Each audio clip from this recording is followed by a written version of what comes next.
Welcome to this special edition of Manufacturing Outlook. It's kind of the visual version of manufacturing talk radio that Lou and I have been doing for how long now, Lou? 5 years. It feels like longer. So we've been doing this for 5 years, and we've been dealing with manufacturing individuals and politicians and experts and consultants and so on. We've been talking about manufacturing from every conceivable aspect that you can imagine, from manufacturing to technology to every aspect that you might think in regards to manufacturing. So we decided to do this show now about what's going on with regards to the tariffs, which has become really an ugly situation. And we decided today that we're not going to have any guests, and that Tim and I are going to talk this out between us and hope you enjoy what we have to say. If you don't like what we have to say, send us an email, and we'll get back to you. Tim?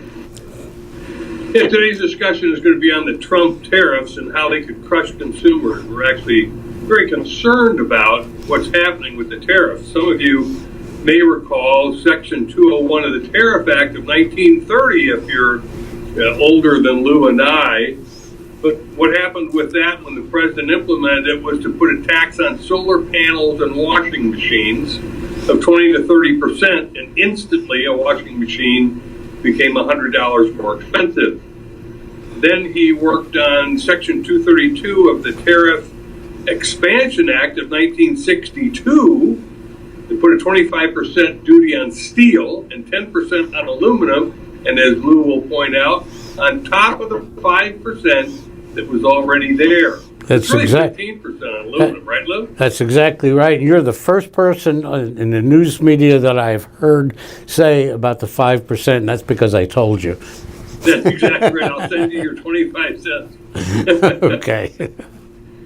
We're now seeing that Section 301 of the Tariff Act of 1930 is the next one that Trump is going to implement on some 1,300 goods and $200 billion of Chinese product coming in the United States. Now, by the way, that includes raw materials used in manufacturing. It may include clothing. It will go across a whole gamut of categories, and what it's going to do is raise prices. Prices have to go up. Well, so, Lou, it's not a good situation. No, it's not. And just to bring you up to speed, the $200 billion tariff on top of the $50 billion tariff has now been increased by another $200 billion if, in fact, China retaliates. So we're now at $450 billion, and who knows where this is going to wind up. Hey, but trade wars are easy to win, I heard, but that's not how it's going to look. I want to just remind our viewers that tariffs are taxes, by the way, and they're collected at U.S. ports, whether that's a seaport, Los Angeles, Seattle, San Francisco, Long Beach, or a U.S. airport where goods come in, collected by U.S. Customs. And those dollars go directly in to the U.S. Treasury. So, good for the government, but the people who imported those goods now have a higher price to pay. For instance, on March 23rd, when the steel imports and aluminum imports tariffs went in place, well, that was a surprise.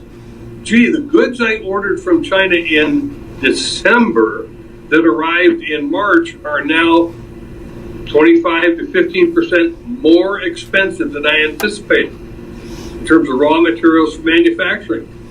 Going to have a net negative effect, right, Lou? Without a doubt. And actually, we had a couple of weeks ago, we had a steel distributor from North or South Carolina, Howard Steel, and we had the CEO, Howard, from Howard Steel, who he's a distributor, and he's been bringing goods in, and while his goods were on the water, they raised the tariffs. And now he's raised his prices, which everybody's going to do. Every company that's going to have an increase in tariffs is going to raise their prices. for their customer to pay, and then their customer to pay. So it just keeps on going, getting worse and worse. Mr. Howard said to us that one of the biggest problems he has is that his customers are blaming him for raising their prices. Now this goes back about 2-3 weeks ago, so they weren't really fully up to speed in regards to how the tariff and the tax and the increase in prices work. So maybe by now he's a little bit off the hook, but he did tell us that his customers were outraged at him for the fact that he's raised his prices just because they raised the tariffs. Well, somebody's got to pay it. So it gets paid all the way downstream and right down to you and I and our engineer and our producer and my wife and your wife, and we're all going to be paying these taxes. But we're in good shape because we got a tax cut earlier this year. So we can now pay for those increased prices because we got a tax cut. And I feel so much better. How are you feeling about that? Yeah, it's really rosy, Lou. Yeah, really. And the tariffs, as you know, favor a few industries. Unfortunately, it tends to work against many other industries. So you have a steel tariff or an aluminum tariff. That allows the steel manufacturers, and by the way, Lou reported this on Manufacturing Talk Radio months ago, that the steel companies were raising their prices by as much as 40% in 2018. That's exactly what's happening. They're now protected by a tariff, so they can raise their prices. So that's going to impact automobile manufacturers. For anybody using sheet metal, steel, for aircraft frames, refrigerators, washers, the whole gamut. So, Lou's exactly right. Those manufacturers are going to do a couple of things. A couple of things are concerned. Number one is prices. Number two, they're going to pass that on to the next person downstream, whether that's somebody who does a sub-assembly or the consumer. They're also going to see an increase in their costs. Okay, so now my cost increase, but I may not be able to pass off the entire cost increase in my increased prices. I may have to eat some of it. So what I'm going to do, I'm going to take costs out someplace. And typically where they take costs out is the next biggest expense item, and that's employees. So we're going to see in the not too distant future, if this stays in place, we're going to see manufacturers likely reducing jobs. Would you not think so, Lou? Well, it happened when George W. Brought about the steel tariffs, and he did it. And this tariff was strictly for the steel industry to protect the 175,000 employees of the steel industry in this country, and we lost 230,000 jobs within that 18-month to 2-year period. The worst news is that they are now predicting that if this tariff continues, that the job loss, again, the employees of the steel industry, is still the same 175,000 people, but we're going to lose 400,000 jobs.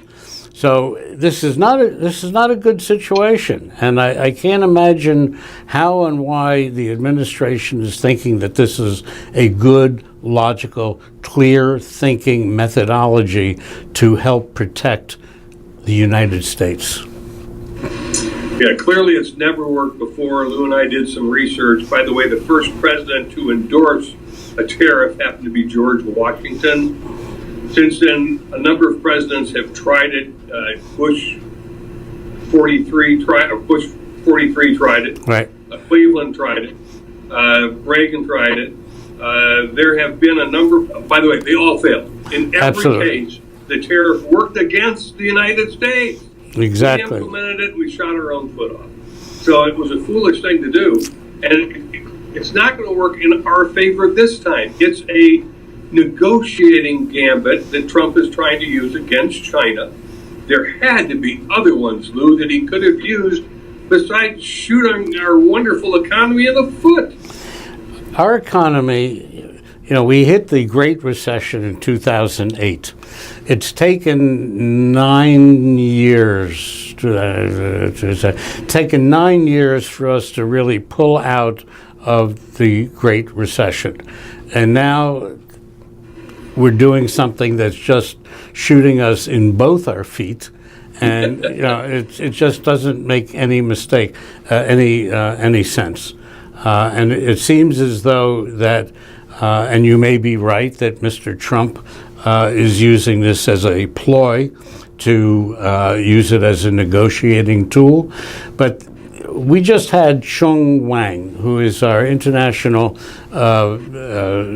correspondent from Shanghai. He was on our show, and he gave us the Chinese perspective about what this is all about.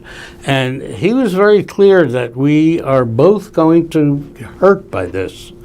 And he gave us a very clear vision. Now, you and I listen to a lot of news. We listen to CNN and MSNBC and not Fox and others. And the point is that we're in serious trouble because they don't talk about the reality. We're talking about the reality. Everyone's going to hurt. No doubt about it. And for the consumer, what this boils down to is the tariff is a tax. It's a tax on the goods coming in, raises costs, raises prices. As the prices rise, demand falls. Right. The supply and demand curve still applies. As prices rise, the Fed sees that as inflation. So they ratchet up the interest rate. That makes borrowing more expensive for corporations, for businesses, for consumer mortgages, for credit cards, for everything. So slowly but surely, all of those impacts nick away at that tax cut that you had, and you thought, ooh, look at the extra money in my paycheck. Well, I'm afraid that inflation now is eating away at it. I'm afraid that if the tariffs stay in place for a long period of time, it's going to eat a lot away at it. And it could not only damage the GDP, which there was some indication we might actually see a 4.0 for the first time in 40 years. That's what I heard. I'm not sure we're going to see it now, Lou. I'm afraid we're going to be in the threes at best. If we're lucky, Mr. Trump told in many of his speeches that we're American patriots. We can stand the pain. And he's inflicted a lot of pain. This last week we've been talking about the Mexican border issue and the children and so on, which doesn't really address manufacturing, but everything is so related. And actually, you just told me a few moments ago that he's signing an executive order doing away with the separation of the children and families. Yeah, right? Yeah. So he's bringing everybody back together again, and we may have a big party over that. But why do that in the first place? But that being not being the issue that we're talking about, the point is that he was saying that we are tough people and we can stand the pain. So was the tax reduction part of a grand scheme plot? Give us something up front and then take it back on the backside. Don't know. Definitely possible. By the way, part of that pain that you see is going to be individuals trying to account for this. What you're going to see as part of that pain are farmers, because China is going to retaliate, and they already have. Yes. The first two items that they retaliated on were pork and soybeans, two of our largest exports to China. Correct. Now, who gets hurt? Obviously, the American farmer, who's the pork farmer, the pig farmer, and the soybean grower, because they're going to sell less soybeans. And by the way, soybean futures are already off by 7%, and they're headed south. So that's not good either. In my conversation and interview with Chung Wang, China is already looking for other supply chain passages for buying soybeans and pigs and so on. And a lot of the South American countries are going to get rewards as a result of the fact that we're being manipulated. Well, exactly right, Lou. The South American countries, Brazil in particular, is a huge exporter, and they're happy as can be that we've started a trade war, because we, the USA, are going to be the losers in the long run. Right. And Brazil, Colombia, Venezuela, those countries that can export to China and produce farm goods, which they clearly can, are going to be big winners. You're exactly right. Well, not only that, but to take it one step further, once we lose that business, it's gone. It does not come back. It never has and never will. So I'm not sure who's running the economics in this country, but they're not really watching the history of what's gone on in the past. No, they clearly are not. And if you look at forecasting this into the future, Lou and I in Manufacturing Talk Radio have talked to a number of economists. We've talked to people at ISM. We've talked to people at the National Association of Manufacturers. How long can this roll of good economy keep rolling? And the answer has been, it may go into 2020. Well, that's not the answer today. Now there's some question of whether it will finish positive in 2019. Right. That's going to hurt, Lou. I don't want to talk about this anymore. Our other business, my primary business where we make money, as opposed to Manufacturing Talk Radio, is All Metals and Forge Group. We're a producer of open die steel forgings, and our prices have gone up. And not because of the tariff, but because the steel mills are raising their prices just under the level of where the tariffs are at now. And there have been, and we've had visitors within our company within the last 2-3 weeks to tell us face to face, prices are going up. And it's going to go up next Wednesday, and then next Monday, and then next following Thursday, and they've done it. So we've raised our prices, and our customers saying, what's going on? And we've had to send articles that we have produced. We've sent them videos. We've sent them our audio shows so that they can listen to the people who are in the know. Not you and I, because all we're doing is spilling it out. But we've had many economists on our show, and they tell it like it is. And it's a very unfortunate situation that's coming. Well, whether you are a manufacturer or in some other industry, or you're a consumer, we encourage you to check out, keep aware of what's happening at Manufacturing Talk Radio, mfgtalkradio.com, because we will continue to report on this as it rolls out. Every month we talk to the people from the ISM. It's the same number, the same report that the president looks at about 10 a.m. on the first business day of the month. We get the same number and we report on it, but we go into a lot of depth with Tim Fiore, who is the committee chair for the ISM's Manufacturing Report on Business, and Anthony Nieves, who is the committee chair for the Non-Manufacturing Report on Business, which touches on retail and services and mining and construction, all of those industries. So we encourage you to tune in to mfgtalkradio.com, where all of this information is posted. Lou, we put out some good stuff, and we got to keep on top of this story, because I don't know when that pain's going to hit, but if we keep this up, it's going to be sooner rather than later. Well, I'm not sure this is going to end anytime soon. You and I have been talking about this now for a while, and it's been coming. And it's just not, doesn't look like it's going away.